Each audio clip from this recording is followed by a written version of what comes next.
आज ले रहे हैं फायर इंश्योरेंस। देखिए, जनरल इंश्योरेंस इंडस्ट्री का मेजर पार्ट है फायर इंश्योरेंस, इसलिए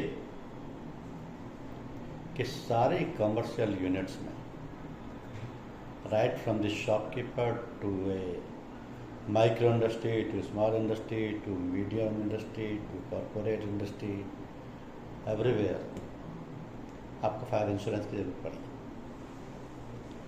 कमर्शियल इंश्योरेंस विदाउट फायर होगा ही। दूसरी सबसे बड़ी चीज़ ये है कि किसी भी एंटरप्रेन्योर के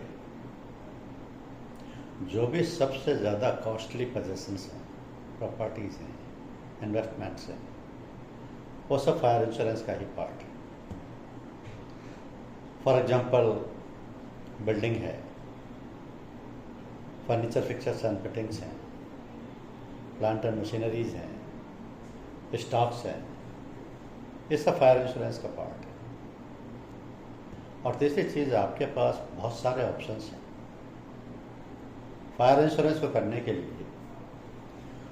आपके पास कई ऑप्शंस हैं, लेकिन आपको ये पता होना चाहिए कि किस ऑप्शन को कहाँ एक्सरसाइज करना है, या दूसरे शब्दों में कहें, किस इंडस्ट्री के लिए किस तरीके की पॉलिसी दी जाएगी। क्योंकि फायर इंश्योरेंस लेने वाले एंटरप्रेन्योर्स हो सकता है इतने सीजनड हों, इतने एक्सपीरियंसड हों कि वो वर्षों से पॉलिसी लेते चले आ रहे हैं और they may have the command over the product. आपसे ऐसे सवाल भी पूछ सकते हैं जो कि जिनको उन्होंने क्लेम्स के टाइम का एक्सपीरियंस किया है, पॉलिसी के बारे में भी गाइड कर सकते हैं, क्योंकि ये कोई नई पॉलिसी तो है नहीं। This is right from the beginning, everywhere in every country, every general insurer is selling this policy. तो फायर इंश्योरेंस एक ऐसा रूटीन प्रोडक्ट है जिसको कि मल्टी डायमेंशनल पॉलिसी कह सकते हैं आप, क्योंकि बहुत सारे डायमेंशंस हैं। कई जगह तो ये कॉम्बिनेशन में दी जाती है, कई जगह as a part of package policies के सेक्शंस होते हैं, कहीं ये इंडिविजुअल पॉलिसी दी जा रही है, कहीं इंडिविजुअल पॉलिसी होते हुए भी मल्टीपल सेक्शंस इसके साथ अटैच करके इसको कॉर्पोरेट्स के लिए तैयार किया जाता है। तो टेलर मेड पॉलिसी के रूप में भी ये पॉलिसी दी जाती है। अब इस पॉलिसी को समझना बहुत इसलिए भी ज़रूरी हो जाता है कि मार्केट में 1 अप्रैल 2021 से IRDA ने 3 नई फायर पॉलिसीज इंट्रोड्यूस की थी, जो कि IRDA की ही डिज़ाइन की हुई थी। और क्योंकि IRDA लॉन्च कर रहा था तो वो तीनों पॉलिसियाँ जनरल इंश्योरेंस इंडस्ट्री के लिए, सारी कंपनीज के लिए यूनिफॉर्म ढंग से अप्लाई होनी थी और हुई है। तो 1 अप्रैल 2021 से सारी की सारी जनरल इंश्योरेंस इंडस्ट्री ये तीनों पॉलिसियाँ भी सेल कर रही है, जिनमें एक रेजिडेंशियल यानी ड्वेलिंग हाउसेज से रिलेटेड और 2 कमर्शियल यूनिट्स से रिलेटेड। तो प्रोडक्ट्स की वैरायटी आपके पास फायर कैटेगरी में, लेकिन ये प्रोडक्ट्स का इन डेप्थ नॉलेज होना बहुत ज़रूरी है। समझिए, मैं शेयर कर रहा हूँ आपके साथ, समझिए कि सबसे पहले तो फायर में सारे के सारे बेसिक प्रिंसिपल्स अप्लाई होंगे जो कि जनरल इंश्योरेंस के हैं। इन द सेंस कि जो भी आपने अब तक अपने एक्सपीरियंस से या लाइसेंस जैसी क्वालिफिकेशन से या माइकोच जैसे एग्ज़ाम से जाना है, समझा है कि बेसिक प्रिंसिपल्स इंश्योरेंस में अप्लाई होते हैं, वो सारे के सारे यहाँ भी अप्लाई होंगे। जैसे कि प्रिंसिपल ऑफ इंश्योरेबल इंटरेस्ट है, principle of utmost good faith है, प्रॉक्सिमेट कॉज है और इंडेमनिटी है। यहाँ तक कि इंडेमनिटी की दोनों कोरोलरीज जो हैं, सब्रोगेशन एंड कॉन्ट्रीब्यूशन, वो भी यहाँ अप्लाई होती है। ये जो सब्जेक्ट मैटर है फायर का, इसमें building, plant and machinery, furniture fixtures और स्टॉक के अलावा जो भी पाइपलाइंस वगैरह हों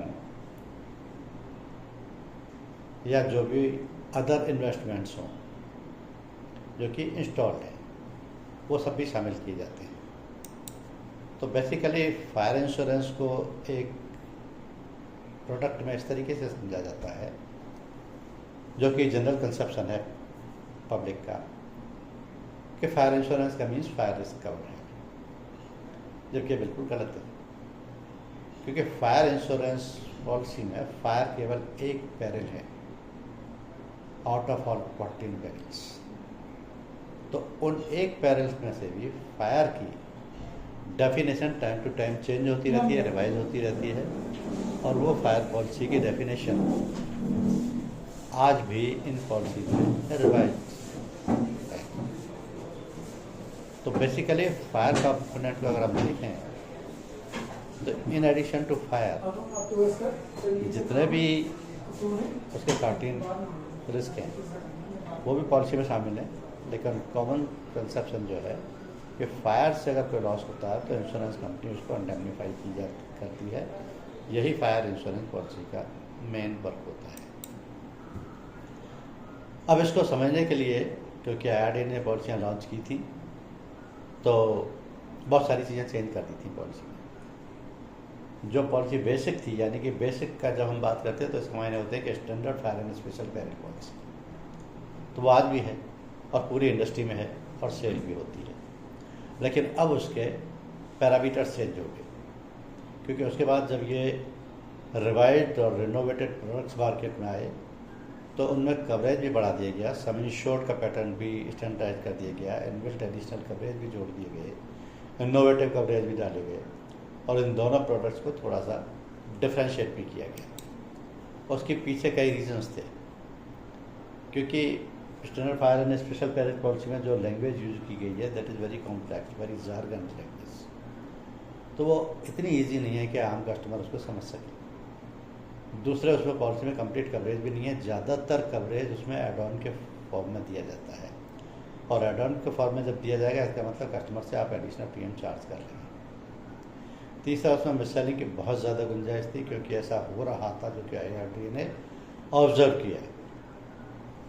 मार्केट में जब IRDAI ये ऑब्जर्व करता है कि मिससेलिंग ऑफ प्रोडक्ट हो रहा है तो they are taking certain measures to control it, to curb it.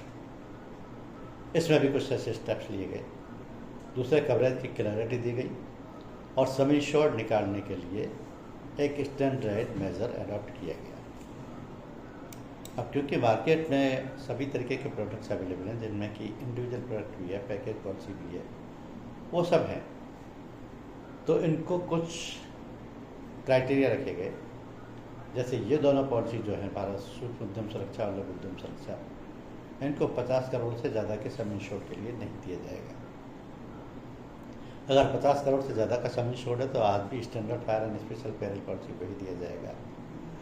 दूसरे, एड ऑन कवर कंपनियों के ज़्यादातर फायर की पॉलिसी में इन दोनों पॉलिसियों में मर्ज कर दिए गए हैं, लेकिन सभी कंपनियों को ये राइट है कि वो जो भी एड ऑन कवर फाइल करना चाहें IRDAI से अप्रूव करा सकते हैं, और करा रहे हैं, करा चुके हैं ऑलरेडी। तो जो अब एड ऑन कवर हैं वो सारे डिफरेंस्ड हैं, कंपनी टू कंपनी भी डिफ़र करते हैं, प्रीमियम वाइज भी डिफ़र करते हैं, कवरेज वाइज भी डिफ़र करते हैं, और कितने हैं इन नंबर, कौन सी कंपनी के पास, ये भी डिफ़र करता है। तो ये पॉलिसी क्योंकि 1 अप्रैल 2021 से लागू हुई है, उसके बाद से कॉमर्शियल एंटरप्राइजेज को 50 करोड़ के सम इंश्योर्ड तक यही दोनों में से कोई एक पॉलिसी दी जाती है, चाहे वो न्यू कस्टमर हो, रिन्यूअल हो, या मार्केट का रोल ओवर इंटरेस्ट। तो क्योंकि सभी जनरल इंश्योरेंस कंपनियां अपनी पैकेज पॉलिसीज भी सेल करती हैं, हम भी सेल करते हैं, जिनमें कि हमारे business protector, Shri shopkeeper, Shri office care, Shri hotel and restaurant, Shri education shield insurance जैसी पॉलिसीज आज भी हैं जो कि मार्केट में सेल हो रही है, आप लोग सेल कर रहे हैं। इन सभी में एक जो कॉमन फीचर है वो ये है कि सेक्शन 1 फायर इंश्योरेंस का है, और वो सेक्शन मैंडेटरी है। सभी सारे के सारे पैकेज पॉलिसीज में सेक्शन 1 मैंडेटरी है, और वो फायर इंश्योरेंस है। अब यहाँ फायर इंश्योरेंस में ये कंडीशन आती है कि फायर पॉलिसी जब दी जा रही है तो कौन सी पॉलिसी लागू होगी, सूक्ष्म उद्यम, लघु उद्यम, standard fire and special vehicle policy कौन सी लागू? उसका ऑटो मोड पर सॉफ्टवेयर तैयार किया गया है और सभी कंपनियां ऐसा ही करती हैं। तो वो जो भी उसकी सम इंश्योर्ड लिमिट होगी उसके हिसाब से ऑटो मोड पर वो पॉलिसी इशू हो जाएगी। तो सभी की सभी पैकेज पॉलिसी में ये यूनिफॉर्म कंडीशन रहेगी कि सेक्शन 1 मैंडेटरी रहेगा, सेक्शन 1 फायर इंश्योरेंस का होगा। फायर इंश्योरेंस की नई वाली पॉलिसियों को शामिल करते हुए सम इंश्योर्ड लिमिट के हिसाब से जो पॉलिसी इशू होनी है वही पॉलिसी इशू की जाएगी।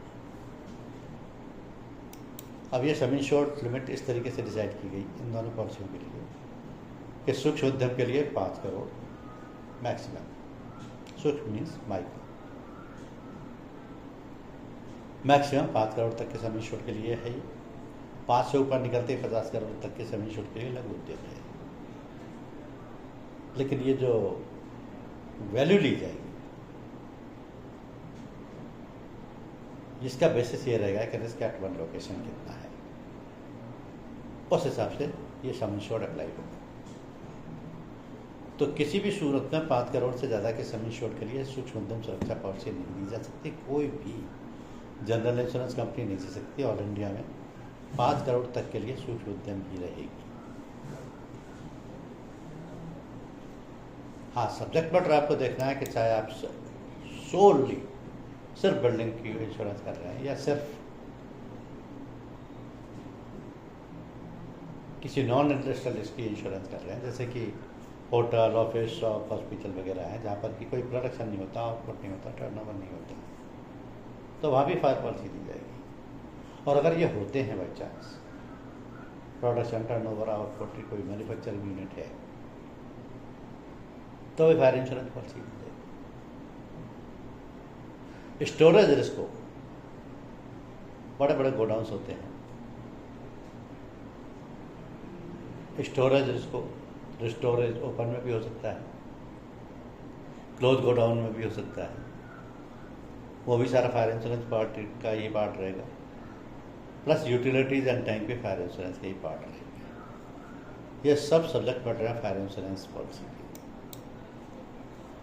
अब इन रिवाइज चेंजेस में आपने सिग्निफिकेंट एस्पेक्ट से देख लिए कि टोटल पैरल 14 हैं, डिलीशन ऑफ पैरल अलाउ नहीं है, सम इंश्योर्ड 5 करोड़ तक सूक्ष्म उद्यम का है, 5 से 50 तक लघु उद्यम का है, कंपलसरी एक्सेस सूक्ष्म उद्यम की 5,000 रुपये फिक्स है, लघु उद्यम की 5% ऑफ द क्लेम अमाउंट की जो कि 10,000 रुपीज़ तक मिनिमम होगी वो एप्लीकेबल है। टेररिज्म के केस में कंपलसरी एक्सेस डिफरेंट होगा। मिनिमम प्रीमियम सूक्ष्म उद्यम के लिए 500 प्लस GST है, लघु उद्यम के लिए 1000 प्लस GST है। तो ये आज की डेट में करंट प्रोविजन है जो कि इन दोनों पॉलिसीज़ में एप्लीकेबल है। तो जो 14 पैरल की पॉलिसी है उसमें 14 पैरल ही रहेंगे, कोई चेंज नहीं होगा। फायर का बेसिक कॉन्सेप्ट अगर फायर को समझना चाहते हैं आप कि फायर हैजार्ड है क्या, तो उसको इस तरीके से डिफाइन किया जाता है कि self sustaining process of rapid oxidisation of a fuel which produces heat and light. Fire की इतनी सी definition. Fire is an exothermic chemical reaction between oxygen and fuel at certain temperature. अब ये कैसे होगा एक्सोथर्मिक केमिकल रिएक्शन? क्योंकि oxygen और fuel, तो फ्यूल का मतलब है कोई भी कंबस्टेबल मटेरियल, ऑक्सीजन का मतलब है air in the environment. This situation become dangerous due to the increase fire hazard and temperature plays a lead role. तो टेम्परेचर इतनी स्ट्रॉन्ग चीज़ है कि अगर सिर्फ टेम्परेचर ही ज़्यादा हो तो भी फायर क्रिएट कर देगा, और अगर किसी और कारण से फायर हुई है उसको ऑक्सीजन मिल गई तो ये फायर स्प्रेड हो जाएगी। तो फायर जिसमें भी कंटेंट्स में लगी है, जिस भी एलिमेंट में लगी है, वो उसको फ्यूल मिल जाएगा, चाहे वो बिल्डिंग हो या फर्नीचर पिक्चर हो, मशीनरी हो या स्टॉक। इस तरीके से फायर हैजार्ड ऑपरेट होता है। अब इस फ्यूल में आप कितनी तरीके की चीज़ें हैं जो आप देखते हैं उन सबको शामिल कर सकते हैं। For example solids, liquids, vapours, gases, woods, fabrics, synthetic material, packaging material, papers, they are all fuels। कुछ सॉलिड फ्यूल्स हैं, कुछ लिक्विड फ्यूल्स होते हैं। लिक्विड्स में आप फ्लेमेबल लिक्विड्स को ले सकते हैं, पोटेशियम क्लोराइड वगैरह या पेंट वगैरह है। Other source include flame, spark, spontaneous ignition and self combustible chemicals. तो ये सब सब्जेक्ट मैटर हो जाते हैं फायर इंश्योरेंस। अब देखिए, मैं आपको कह रहा था कि फायर की definition time to time change होती रहती है। अभी इन दोनों पॉलिसी में जो डेफिनेशन चेंज की गई है उसमें ओन फर्मेंटेशन, नेचुरल हीटिंग और स्पॉन्टेनियस कंबशन को भी शामिल कर दिया गया है। अभी आप यहाँ देख रहे हैं कि flame, spark, spontaneous ignition and self combustible chemicals, अब ये सब के सब फायर की डेफिनेशन का पार्ट हो गए हैं, जबकि पहले नहीं थे। पहले केवल एक ही कंडीशन थी, या आज भी registered fire and special parent policy में आज भी यही कंडीशन है कि फ्लेम होना चाहिए। फ्लेम को ऑक्सीजन मिलेगा तो वो स्प्रेड होगा, और स्प्रेड होकर के जो भी प्रॉपर्टी का लॉस होता है वो फायर से डैमेज मारा जाएगा। लेकिन अब ये कंडीशन नहीं है। अब नेचुरल हीटिंग भी हो और फ्लेम ना भी हो, स्पॉन्टेनियस कंबशन हो, फ्लेम ना भी हो, केवल ओन फर्मेंटेशन से लॉस हुआ तो भी फायर पॉलिसी में रहता है कवर्ड और फायर पेरिल से ही कवर्ड है। दूसरा, बुश फायर की डेफिनेशन चेंज की गई, जिसमें फॉरेस्ट फायर और जंगल फायर को शामिल कर लिया गया है। तीसरा, इम्पैक्ट डैमेज की डेफिनेशन चेंज की गई, जिसमें कि एयरक्राफ्ट डैमेज भी मर्ज हो गया है। और इम्पैक्ट डैमेज की डेफिनेशन को एक्सपेंड करके थोड़ा और एलेबोरेट किया गया है, जिसमें कि impact due to the own property और मशीनरी और एनिमल ऑफ दी इंश्योर्ड को भी शामिल कर लिया गया है। 3 पैरल इसमें टेररिज्म, अर्थक्वेक और थेफ्ट को भी शामिल किया गया है, जो कि standard fire and special peril policy में शामिल नहीं है। तो इसमें अलग से टेररिज्म का प्रीमियम नहीं लिया जाता, अलग से अर्थक्वेक का प्रीमियम नहीं लिया जाता, अलग से थेफ्ट का प्रीमियम नहीं लिया जाता, क्योंकि theft as a peril covered है, बशर्ते कि उसका स्कोप बड़ा लिमिटेड है। क्योंकि if it is followed by any other peril then it is covered, exclusively it is not covered. यानी कि अगर सिर्फ आग लगी है, सिर्फ चोरी हुई है तो कवर नहीं होगा, लेकिन अगर किसी और कारण से, जैसे आग लगने से चोरी हुई है, आग लगने के बाद या बाढ़ आने के बाद कोई चोरी हुई है, या अर्थक्वेक आने के बाद माल चला गया है, तो ऐसी थेफ्ट कवर्ड होगी, जो कि 1 डे से 7 डेज तक की कवरेज में शामिल होगी। फॉर एग्जांपल, मैं आपको एग्जांपल से समझा देता हूँ। मान लिया कहीं किसी मार्केट में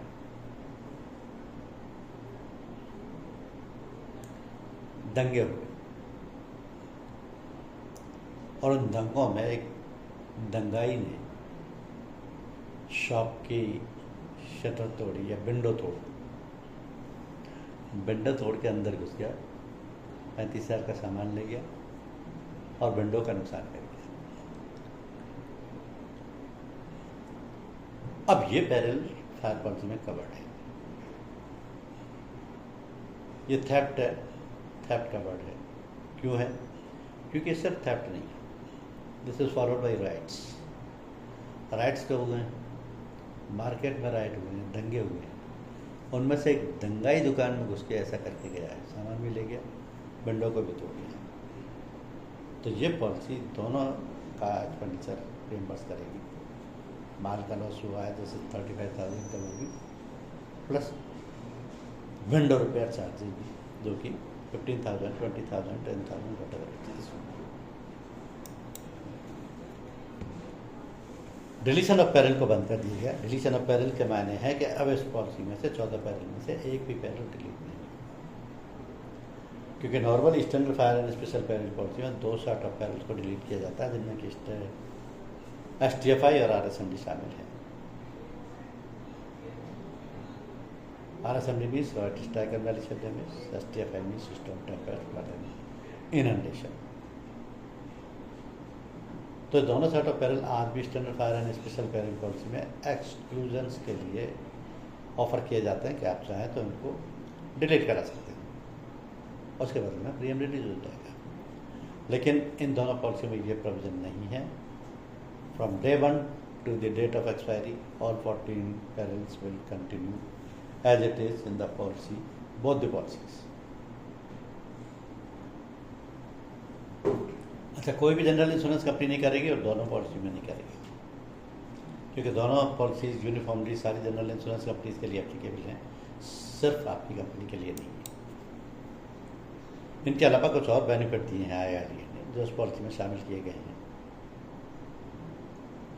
ये बेनिफिट्स इसलिए कहे जा सकते हैं क्योंकि ये standard fire and special peril policy में एक्स्ट्रा प्रीमियम लेकर के कवर किए जाते थे। यहाँ इनके लिए एक्स्ट्रा प्रीमियम देने की जरूरत नहीं है, सिर्फ जो प्रोसीजर है उसको फॉलो करना है, दैट्स ऑल। तो उसमें कुछ दो बेनिफिट तो ऑलरेडी शामिल थे, आज भी शामिल हैं कि आर्किटेक्ट, सर्वेयर, कंसल्टेंट इंजीनियर की fees 3% of the claim amount payable थी, जिसको बढ़ा के 5% किया गया, जिसका मायने आपको समझने कि ये होता क्या है।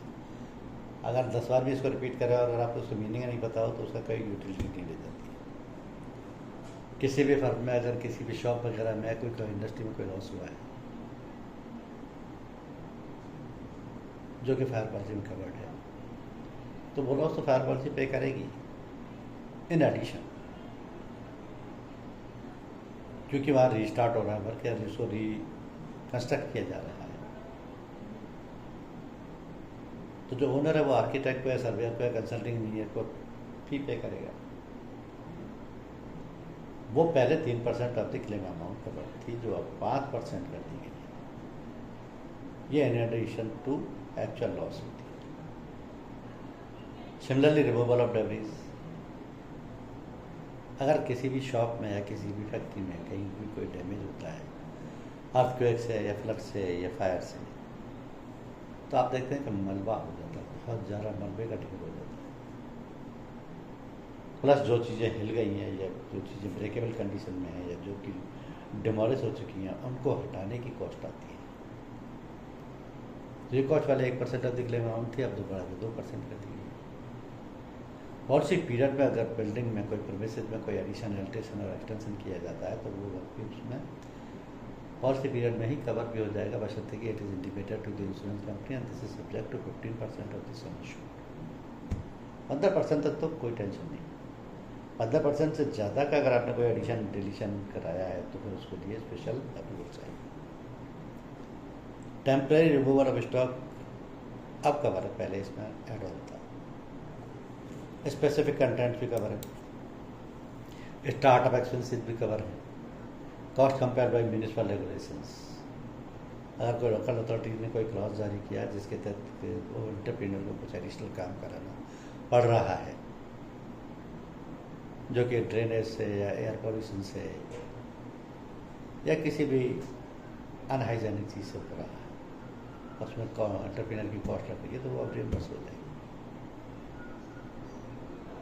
स्टॉक ऑन फ्लोटर बेसिस भी कवर किया जा सकता है। प्री लोडेड सॉफ्टवेयर भी इसमें कवर्ड है, स्टॉक हैंडलिंग इंटरेस्ट भी कवर्ड है। स्टॉक्स ऑन फ्लोटर बेसिस को आप फिर से समझ लें कि अगर किसी भी एंटरप्रेन्योर का मल्टीपल लोकेशंस पर स्टॉक्स है या उसके गोडाउन्स है, वो एक ही पॉलिसी में एक ही सम एश्योर्ड के तहत उनको इंश्योरेंस कराना चाहता है तो ये पॉसिबल है। फायर इंश्योरेंस की पॉलिसी में एक ही पॉलिसी में एक ही सम एश्योर्ड के तहत मल्टीपल गोडाउन जो कि डिफरेंट लोकेशंस पर अक्रॉस द कंट्री, उनको भी इंश्योर किया जा सकता है। ऐसे कवरेज को देने को floater coverage. Declaration policy for stocks भी दी जाती है जिसमें कि frequent fluctuations of stock value होता है, तो दोनों पॉलिसी भी अवेलेबल है। तो जब इनका सम एश्योर्ड निकाला जाएगा, आप दुकान का बीमा करते हैं, फैक्ट्री का करते हैं या किसी भी ऑफिस का करते हैं,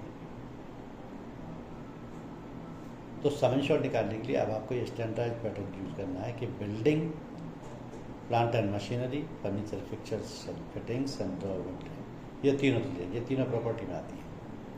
इन तीनों का इंश्योरेंस रीइंस्टेटमेंट वैल्यू पर होगा।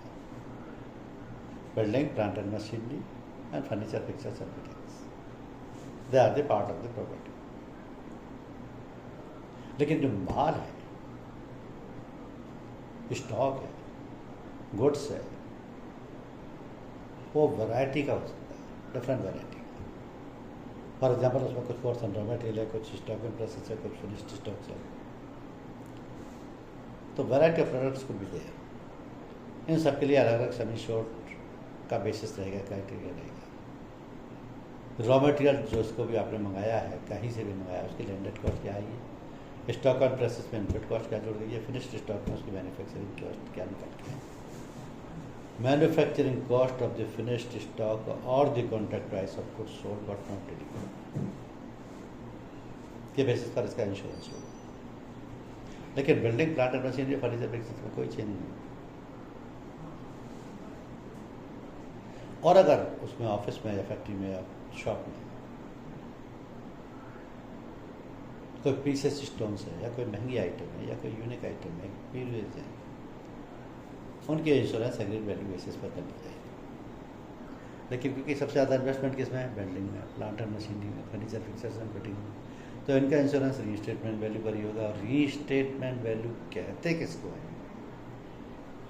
सबसे पहले ये समझना आपके लिए सबसे ज़्यादा इम्पोर्टेंट। रीस्टेटमेंट वैल्यू के मायने हैं कि आज की रेट में प्रॉपर्टी को किस वैल्यू पर रिप्लेस किया जा सकता है या रीस्टेट किया जा सकता है। उस प्रॉपर्टी का परचेज वैल्यू से कोई कंसर्न नहीं है, सेल वैल्यू से कोई कंसर्न नहीं है, डेप्रिसिएटेड वैल्यू से कोई कंसर्न नहीं है, बुक वैल्यू से कोई कंसर्न नहीं है, और किसी भी वैल्यू से कोई कंसर्न नहीं है। सिर्फ वो वैल्यू चाहिए जिस पर कि आज उसको बनाया जा सकता है या रिप्लेस किया जा सकता है। तो ये जो वैल्यू है इसको रिफ्लेक्ट रीस्टेटमेंट वैल्यू कहेंगे। इसमें ना तो डेप्रिसिएशन अप्लाई होगा, ना इसकी परचेज प्राइस अप्लाई होगी। तो ये जो रीस्टेटमेंट वैल्यू है यही बिल्डिंग के लिए, प्रॉपर्टी के लिए, फर्नीचर फिक्सर्स के लिए लागू होगी और इसी पर सम इंश्योर्ड निकाला जाएगा।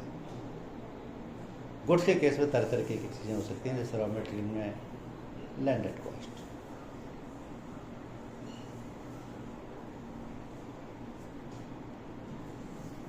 स्टॉक इन प्रोसेस में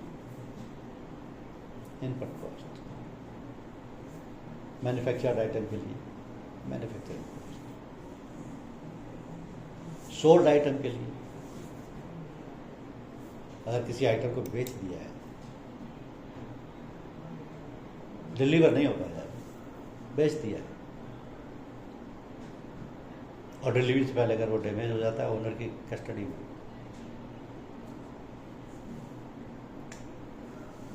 तो इंश्योरेंस होने के नाते you will claim contract price.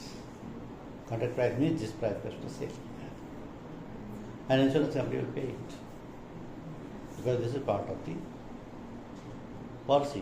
Claim is payable here. आज पॉलिसी में कुछ इनोवेटिव कवरेज भी डाले गए कॉमनली, क्योंकि सारी जनरल इंश्योरेंस कंपनियां सेम पॉलिसी यूज करें up to the sum insured of 50 crore. और दोनों ही पॉलिसी में, चाहे सूक्ष्म उद्यम हो लघु उद्यम हो, दोनों में ही ये स्पेसिफिक कंटेंट्स हैं। क्या है ये? Money insurance up to 50,000, document such as deed, manufacturing drawing insurance up to 50,000, computer program information and data up to 5 lakh, and personal effects of the visitors, employee or directors up to 3 lakh. Maximum 20 persons, 50,000 rupees per person. तो ये innovative coverage है, policy में automatically cover है। चारों section की अपनी अपनी financial limit है, लेकिन चारों के लिए कोई भी एडिशनल प्रीमियम नहीं। कितना बड़ा एडवांटेज है कस्टमर के लिए। ये सारे के सारे बेनिफिट्स जो किए गए हैं, पॉलिसी को इम्प्रोवाइज किया गया है, they are all in the benefits of the policy holder. IRDA जो रेगुलेटरी बॉडी है, जो भी स्टेप लेती है, they are all in the benefit of the policy holder. तो ये जो एडिशनल कवरेज प्रोवाइड किया जा रहा है, या इनोवेटिव कवरेज के रूप में जो रिस्क इंक्लूड की गई है, they are all without premium because they are part of the policy. No additional premium can be charged for them. हाँ, लेकिन इंडिविजुअल किसी भी चारों में से भी किसी भी कैटेगरी में कोई लॉस हुआ है तो उसको इंडिविजुअल कैटेगरी में क्लेम किया जा सकता है। जैसे मान लिया कोई अर्थक्वेक आया, सिस्टम के ऊपर कुछ पत्थर उतरा पड़े, सिस्टम को खोला, डेटा थोड़ा क्रैश हो गया। नॉर्मली नहीं होता, लेकिन क्योंकि रनिंग में थे कंप्यूटर, ऑलरेडी ऑपरेशंस में थे, तो डेटा क्रैश हो गया। अब ऐसे सिचुएशन में भी उसका 5 लाख रुपए का क्लेम बनता है। तो ये जो इंडिविजुअल कैटेगरी है, 4 कैटेगरी में, मनी में, डॉक्यूमेंट में, प्रोग्राम्स और कंप्यूटर डेटा में और पर्सनल इफेक्ट्स में, किसी भी कैटेगरी में क्लेम हो सकता है, in addition to those 14 perils of the 2 policies. इसलिए इनको इनोवेटिव कवरेज बोला जाता है। आपने फायर पॉलिसी के जो 14 पैरल देखे हैं, उनमें से ही किसी भी कारण से अगर ये लॉस होता है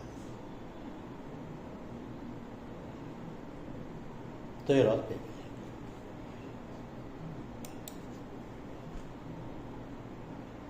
वेवर ऑफ अंडर इंश्योरेंस,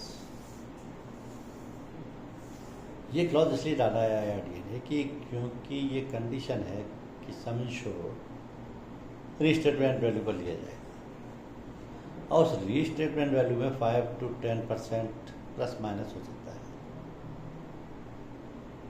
तो 5 to 10 इज कंसिडरेबल, यहाँ तक कि 15% is considerable, but if it is more than 15% then there is a question mark। तो अगर ये 15% तक ही अंडर इंश्योर्ड है तब तो वेव कर दिया जाएगा। ओवर इंश्योरेंस है तब तो कोई लॉस है ही नहीं किसी भी तरीके का। अंडर इंश्योरेंस की सिचुएशन में कस्टमर को लॉस होता है, कोई भी कस्टमर, शॉपकीपर हो, फैक्ट्री ओनर हो, कोई भी। तो आईआरडी के प्रोविजन के तहत 15% of the under insurance can be waived at the time of loss. और ये वेवर बहुत मायने रखता है, बहुत इंपॉर्टेंट है, क्योंकि lakhs of rupees can be saved. Over insurance इसलिए अलाउ है फायर पॉलिसी में क्योंकि यहाँ पर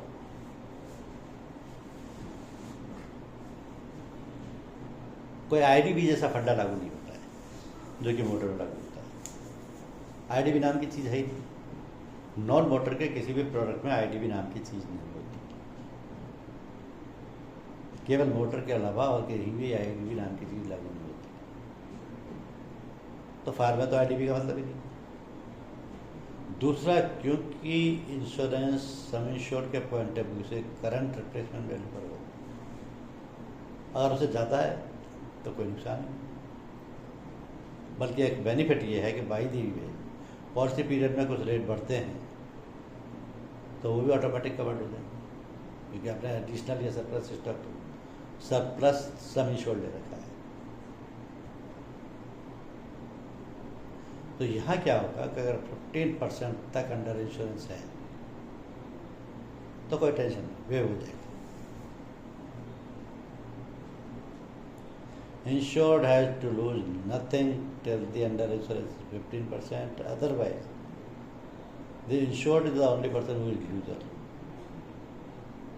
Insurance company is going to lose nothing. Surveyor is going to lose nothing. Insured is the only person who will lose in terms of 15% if the cash belongs to 5 crore, 10 crore. It's a pretty handsome amount.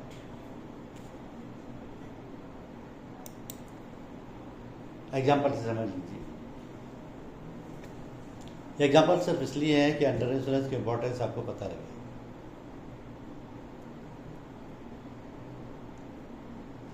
जैसे किसी showroom owner ने 5 करोड़ रुपए की policy ली, उसमें 1 करोड़ का loss हो गया, आग लग गई। अब आग की जब इंटीमेशन दी तो इंश्योरेंस कंपनी एक्शन में आई, इंश्योरेंस कंपनी ने क्लेम रजिस्टर किया, पॉलिसी वेरीफाई की और सर्वेयर 30 स्पॉट भेज दिया। और उसने जब वेरीफाई किया सम इंश्योर्ड को तो उसने देखा कि ये इस पॉलिसी अंडर इंश्योर्ड है, अंडर वैल्यूड है। वो कैसे? कि पॉलिसी 5 करोड़ रुपये की है और जबकि उसकी करंट रिप्लेसमेंट वैल्यू 5,50,00,000। अब ये 50 लाख है, 5.5 करोड़ रुपये होना सरदर्द हो गया कस्टमर के लिए, क्योंकि he is going to lose, he will not get the claim. 1 crore रुपए का लॉस हुआ है, 1 crore rupees is payable. Insurance company को 1 करोड़ रुपए पेबल है, कोई रिस्क नहीं उसमें, बशर्ते कि सम इंश्योर्ड पूरा हो। अब यहाँ सम इंश्योर्ड पूरा है नहीं, 5 करोड़ का सम इंश्योर्ड है जबकि वैल्यू 5,50,00,000। इसका मतलब है कि 10% से, या एग्जैक्ट टर्म में बात की जाए तो 9.09% के अंडर इंश्योरेंस है। अच्छी बात यहाँ ये है क्योंकि पॉलिसी 15% अंडर इंश्योरेंस को वेव कर रही है, और इस केस में केवल 9.09 अंडर इंश्योरेंस है, जो कि 15% से लॉस लेस है।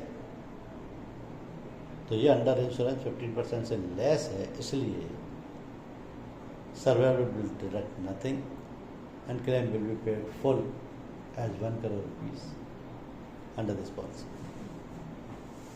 तो अंडर इंश्योरेंस की इंपॉर्टेंस इस बात से समझ में आई आपको, क्योंकि ये 10% अगर कटता तो ये 1 करोड़ का 10% कितना होता आप देख लीजिए, और प्रीमियम कितना बचा उसका कंपेरिजन कर लीजिए।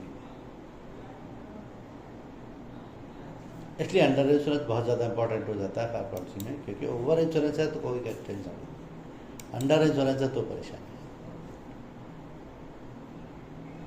कई बार ऐसा भी हो सकता है कि अंडर इंश्योरेंस 15% से ज़्यादा हो। अगर ये 15% से ज़्यादा, then the insured is definitely going to lose the claim amount. वहाँ ना सर्वेयर हेल्प करेगा, ना इंश्योरेंस कंपनी हेल्प करेगी, ना IRD का कोई जरूर हेल्प करेगा। वहाँ तो 20% क्लेम अमाउंट में से कट जाना है। मान लीजिए कि 50 लाख का लॉस हुआ है, पॉलिसी 4 करोड़ की है, valuation on the date of loss 5 crore निकल के आ रहा है,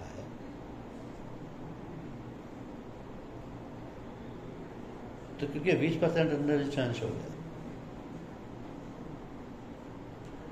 शॉप में हमारा सूक्ष्म उद्यम सुरक्षा पॉलिसी है, पॉलिसी इसलिए ली गई है कि बिल्डिंग का जो स्ट्रक्चर है वो 3 करोड़ का है, 1 करोड़ का उसमें स्टॉक है, 4 करोड़ की पॉलिसी ले ली गई। लेकिन जब लॉस हुआ है, इंटीमेशन देने पर सर्वे पहुंचा तो उसने देखा कि 3.5 करोड़ की थी बिल्डिंग है, 1.5 करोड़ का स्टॉक है, 5 करोड़ की पॉलिसी लेनी चाहिए थी, लेकिन उन्होंने 4 करोड़ की ले रखी है। अब बस यही क्लेम कटेगा पड़ गया। ऐसा नहीं कि क्लेम रिजेक्ट हो जाएगा, रेपुडिएट हो जाएगा, क्लेम पेबल है, लेकिन अंडर इंश्योरेंस की वजह से इसमें क्लेम में 10 लाख रुपए कट जाएंगे, क्योंकि अंडर इंश्योरेंस कितना 20%, 50 लाख का 20%। और यहाँ पर किसी भी तरीके का कोई वेवर पॉसिबल नहीं है, क्योंकि waiver is applicable only up to 15% of the sum insured. इसलिए अंडर इंश्योरेंस की कंडीशन बहुत ज़्यादा इंपॉर्टेंट हो जाती है समझने के लिए। अंडर इंश्योरेंस का फॉर्मूला भी है कि सम insured upon the current replacement value into the loss, उसके बेसिस पर जब आप निकालेंगे, इस केस में ही मान लिया तो यहाँ सम insured 4 crore, current replacement value 5 crore, loss 50 lakh. Under insurance कितना हो गया 20%, यानी 10 लाख। 10 लाख रुपये कर गए, 40 लाख रुपये का क्लेम मिलेगा। तो who is the loser? Insured only, policy holder only. Now अगर पॉलिसी पीरियड में स्टॉक हेल्ड इन ट्रस्ट की कैटेगरी में कोई लॉस होता है तो insurance company will pay it. Stock held in trust के मायने हैं जो कि फर्म में अपने माल के अलावा किसी और थर्ड पर्सन का माल भी है।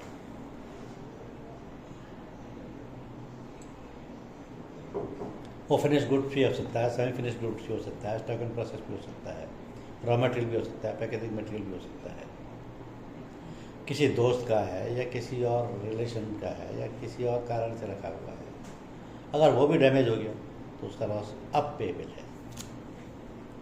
लेकिन ये एक डिफरेंट एंगल से समझें तो कुछ और चीज़ समझ नहीं आएगी आप। जैसे मैं आपको एक एग्जांपल देता हूँ नॉर्मली ड्राई क्लीनर का। ड्राई क्लीनर की शॉप में जितना भी माल है वो ड्राई क्लीनर का खुद का है। किसका है? मेरा, आपका। हम लोग ड्राई क्लीन कराना है अपने कोट को, अपने ब्लैंकेट को, अपने कारपेट को, सब चीज़ों की ड्राई क्लीन करते हैं। और बाई चांस उसकी दुकान में आग लग गई है, कोई ब्लड से लॉस हो गया है, किसी भी इंश्योर्ड पैरल से लॉस हो गया, तो उसका तो माल था ही नहीं उसमें। माल डैमेज किसका हुआ? हमारा, तुम्हारा। तो क्या ये हमारा और तुम्हारा माल का क्लेम ड्राई क्लीनर दे पाएगा? कितने लोगों को पैसे दे पाएगा? अगर उसके पास फायर इंश्योरेंस पॉलिसी है तो उसमें stock held in trust automatically cover है और इंश्योरेंस कंपनी में पे देती है। इसी तरीके का एक और एग्जांपल है जो कि बड़ा इंटरेस्टिंग है, जैसे कि मोटर व्हीकल गैराज। अब मोटर व्हीकल गैराज में गाड़ियाँ किसकी होंगी? हमारी, तुम्हारी। उसका काम तो केवल रिपेयर करना है ना। रिपेयर करेगा, पार्ट रिप्लेस करेगा, एक्सीडेंटेड गाड़ी हो सकती है, कुछ भी रिपेयर के लिए जाएगी। तो मोटर व्हीकल गैराज के पास जितनी भी गाड़ियाँ हैं वो सब किसी और की। अगर आग लगने से या अर्थक्वेक आने से या इस तरीके की किसी इवेंट से पूरा गैराज ही तबाह हो जाता है, औरों की गाड़ियाँ भी तबाह हो जाती हैं, तो क्या होगा? क्योंकि वो स्टॉक हेल्ड इन ट्रस्ट है, एक मोरल एग्रीमेंट के तहत वो बाइंडिंग है कि मुझे अपनी गाड़ी रिपेयर करानी तो मैं गैराज ही जाऊँगा। गैराज के पास जितनी गाड़ियाँ होंगी दूसरे की होंगी, तो उस पीरियड में अगर कुछ भी ऐसा हो जाता है जो कि बियॉन्ड कंट्रोल है या उसके किसी भी फायर इंश्योर की पॉलिसी के पैरेलल है, तो उससे जो लॉस हो रहा है वो under the stock held in trust category में पेबल होता है। इसी तरीके से एडिशंस, अल्ट्रेशंस और एक्सटेंशंस भी पेबल हो जाएंगे, बशर्ते कि और से पीरियड में कोई भी एडिशंस या अल्ट्रेशंस और एक्सटेंशन कराए गए हैं और वो इंश्योरेंस कंपनी को इंटीमेट कर दिए गए हैं विद इन 7 डेज। अगर बाई चांस कोई डिफरेंस अमाउंट उनका प्रीमियम का बनता है क्योंकि एडिशनल कंस्ट्रक्शन हो गया है तो वो पे कर दिया हो, तो एडिशन, अल्ट्रेशंस और एक्सटेंशंस ड्यूरिंग पॉलिसी पीरियड भी लॉस पेबल हो जाएगा। और इन दोनों पॉलिसी में जो बेसिक डिफरेंस है वो समझ लीजिए कि सम इंश्योर्ड के हिसाब से 5 करोड़ तक ये सूक्ष्म उद्यम, लघु उद्यम 5 से 50 के लिए, कंपल्सरी एक्सेस सूक्ष्म उद्यम में केवल 5,000 रुपये फिक्स, ना 5,000 रुपये एक, ना 4,999 ईच के लिए। पॉलिसी में 2 क्लेम भी आ सकते हैं, एक भी ना हो, कोई सिचुएशन नहीं हो सकती है। लेकिन लघु उद्यम में 5% ऑफ द क्लेम अमाउंट और मिनिमम 10,000 रुपीज़ कटेगा। स्टार्टअप एक्सपेंसेस की लिमिट सूक्ष्म में 1 लाख रहेगी, लघु में 5 लाख रहेगी। फ्लोटर बेसिस पर इनबिल्ट कवर सूक्ष्म उद्यम में फ्री होगा, यानी कि विदाउट एनी चार्जेस, लेकिन लघु उद्यम में इसी का एडिशनल